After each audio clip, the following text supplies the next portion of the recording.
Bienvenidos de nuevo a Kaiser Report. Soy Max Kaiser. Ha llegado la hora de ir a Boston y hablar con el profesor Yanir Bar-Yam, presidente fundador del New England Complex System Institute. Profesor, bienvenido a Kaiser Report.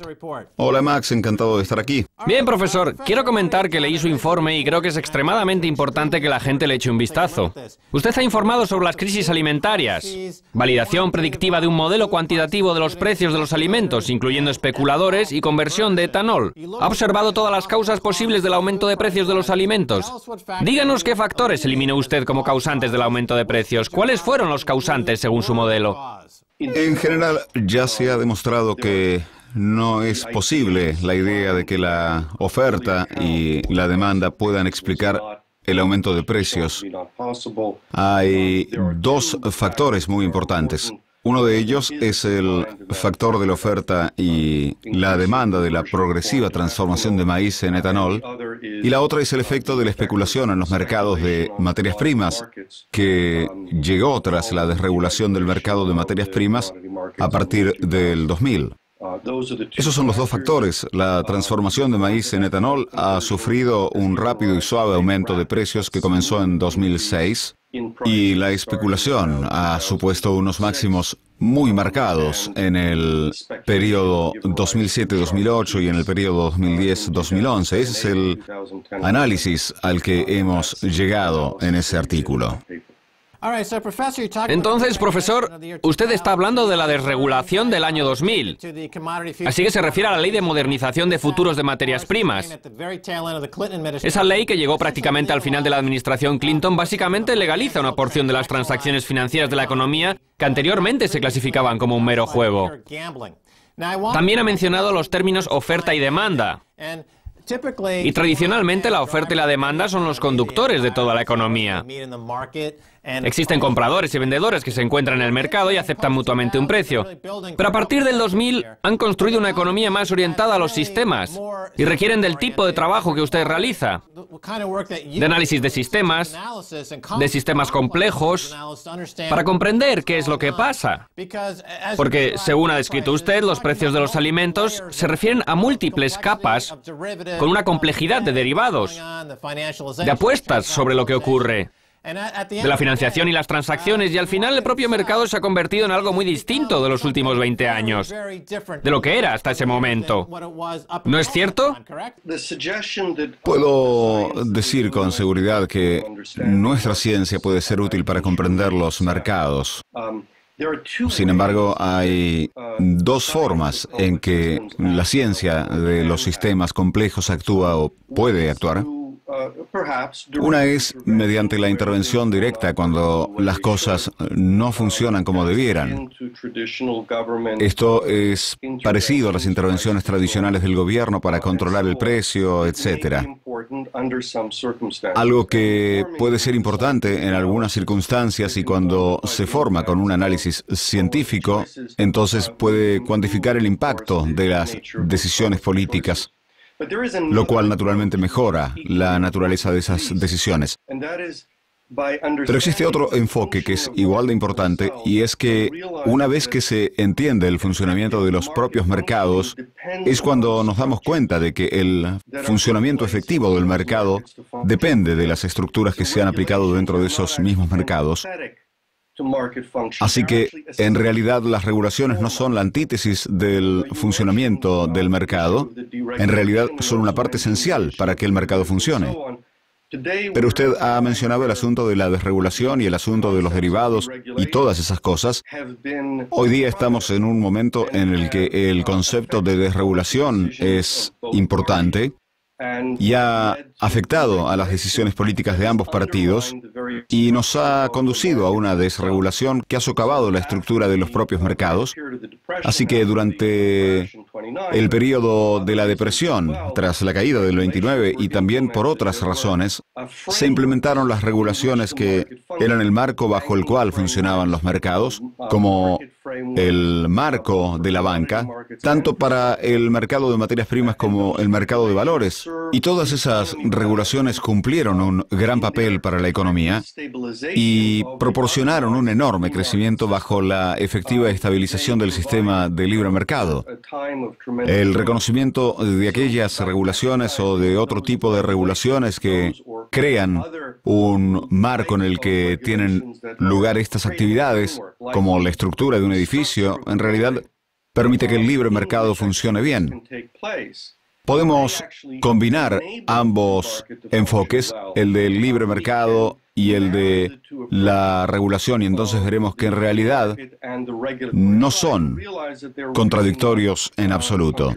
Cada uno entiende cómo implementar regulaciones apropiadas y ambos se necesitan.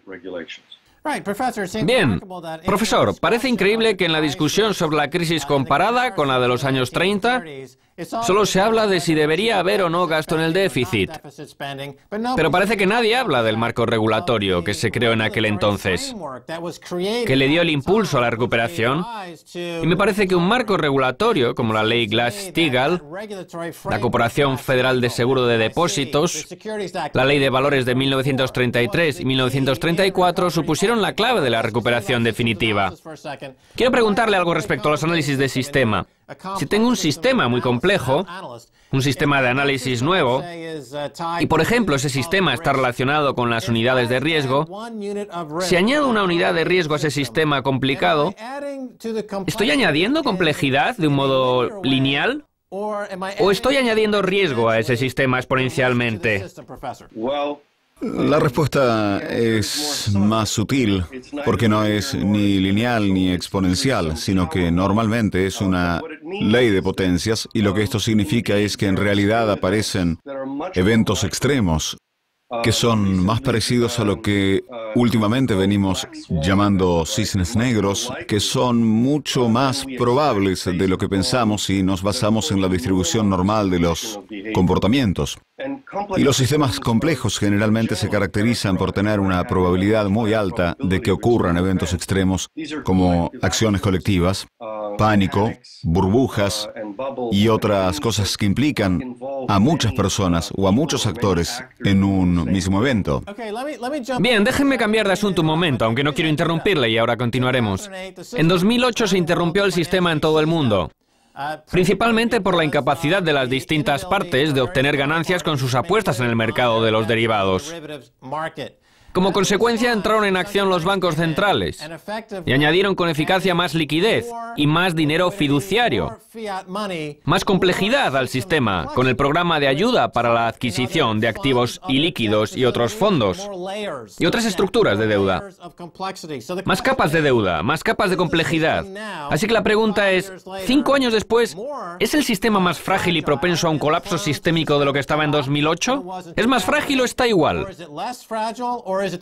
Lo que tenemos es un sistema que solía ser capaz de mantenerse en pie como un edificio porque contaba con todas las vigas y las estructuras en su sitio. Durante el periodo de la desregulación, del que no hace tanto tiempo, porque la desregulación bancaria sucedió al mismo tiempo que la desregulación del mercado de materias primas, y la desregulación del mercado de valores fue en julio de 2007, unos meses antes del colapso del mercado. Todas esas importantísimas acciones de desregulación son muy recientes, y lo que hemos conseguido es quitar todas las estructuras de la actividad económica, de la actividad del mercado, y como resultado tenemos un sistema inestable, un sistema que tiembla y se tambalea y nos muestra señales de que está a punto de derrumbarse ante cualquier amenaza. Y tenemos un gobierno apuntalando el sistema, mirando el sistema desde fuera y diciendo, tenemos muchísimo trabajo sosteniendo esto por aquí y sosteniendo esto por allá, intentando evitar que se derrumbe. Esa no es la manera ideal de dirigir un sistema, mantener en pie un sistema inestable que está apuntalado artificialmente. Y eso es lo que en realidad está sucediendo, en vez de que el gobierno añada más capas de complejidad, aunque la idea de que está añadiendo complejidad es razonable, porque añadiendo esas distintas estructuras externas está aumentando la complejidad estructural del sistema, de manera que no es funcional.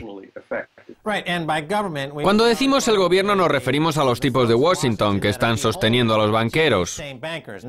Hablando del precio de los alimentos, que obviamente es algo importante, existe por ahí una frase que la gente cita y que dice que cuando el presupuesto que una familia necesita para cubrir los costes de la alimentación es de un 40% de sus ingresos, como fue el caso de Egipto, eso es una receta para la revolución. Obviamente es una fórmula muy general, pero ¿existe alguna conexión entre el dinero que se gasta al mes en alimentos y las revueltas populares? Díganos su opinión. Si hablamos del precio de los alimentos a lo largo de la última década, el aumento de precios del que ya hemos hablado alcanza esos máximos entre 2007-2008 y 2010-2011. El máximo de los años 2007-2008 coincidió con 40 revueltas por la alimentación en distintos países donde hubo un aumento del precio de los alimentos, y el periodo 2010-2011 coincidió con la primavera árabe. Las condiciones de las circunstancias políticas y las condiciones económicas de los países que han estado implicados en revoluciones recientemente han existido desde hace décadas, y la pregunta es ¿por qué esas revoluciones suceden ahora o desde hace unos años? Eso se ve claramente cuando observamos esos máximos en el precio de los alimentos. De hecho, hemos identificado un umbral especial en el índice de precios de los alimentos de la Organización de las Naciones Unidas para la Alimentación y la Agricultura de 2010, que coincide un poco con la inflación, pero es en ese nivel cuando aparecen las revueltas por los alimentos y las revoluciones en el mundo. Y de hecho, estoy seguro de que usted conoce, porque ya ha hablado de ello en su programa, el impacto que se está sufriendo ahora por la sequía. Y aunque los precios bajaron los 6 primeros meses de este año, debido a la sequía, los precios vuelven a repuntar. Y eso nos lleva a un nivel límite en el que empezamos a preocuparnos por las revueltas sociales, las revueltas por la comida y las revoluciones, y nuestras proyecciones basadas en un modelo matemático que desarrollamos para el precio de los alimentos nos dicen que los precios van a seguir subiendo. Gran parte se debe a la especulación de las materias primas, más que a la propia sequía, pero en cualquier caso el precio de los alimentos va a subir, y eso nos va a situar en un punto aún más alto que los 2 máximos anteriores, y eso con seguridad es una zona peligrosa y puede darse una revolución generalizada. Y nuestra predicción es que esto sucederá dentro de unas pocas semanas o unos meses, cuando alcancemos el umbral del dolor. Y entonces la pregunta que surge como respuesta es, ¿cómo van a amortiguar los países a sus ciudadanos, a los pobres, el estrés del precio de los alimentos? Lo que vaya a suceder en cualquier parte del mundo depende de cómo reaccionemos.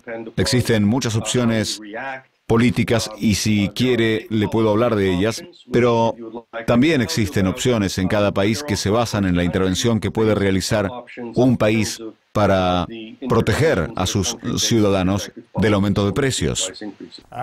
Bien, profesor Yanier Bar-Yam. Nos hemos quedado sin tiempo, pero muchas gracias por habernos acompañado en Kaiser Report.